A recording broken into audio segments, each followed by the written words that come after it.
Hi and welcome back. In this video we're going to be simplifying our Flask code a little bit by allowing our endpoint here to both give the user the form and receive the data. So it's just going to be a little bit nicer, fewer routes for users to access, and just generally a bit easier to navigate. What we're going to do is we're going to do two things. We're going to allow this endpoint to see GET requests as well. Now, the browser does GET requests. The form does POST requests. So we know that if we get a request that is GET, that's the browser wanting to load the page and probably the user wanting to see the form. If we receive a POST request, we know that's the form sending us data, and therefore we should deal with that form data. So, if the request method is POST, we're going to do all of this stuff.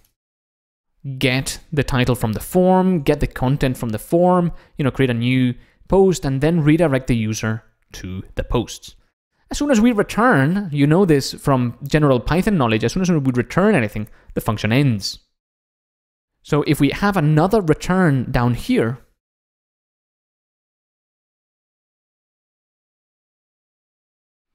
this return will only execute if we did not execute this one. And we will always execute this one if the request method is POST. So if the request method is not POST, we will jump right to this return. That means that if the browser makes a GET request, we are going to render the template. If we receive a POST request from the form, we're going to deal with that data.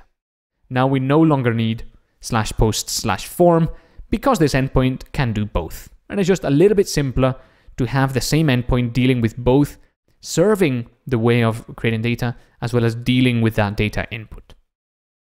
Our create.jinja2 also has to change so that this action here can now be removed. If you remove the action, that means use the current page that you're at. And because the current page is the page that serves the template, is also the page that takes in the data, we don't need an action there. This also simplifies things, because if you move this form around or you change the URLs or anything like that, things could break before, but now because it's the same page, both giving the form to the user and accepting the form's input, it's just a bit more stable. And so this way here simplifies your code a little bit, makes it a bit easier to work with, and also reduces the amount of code you've got. All good things. So that's it for this video. Wanted to show you how to do this, and I'll see you on the next one.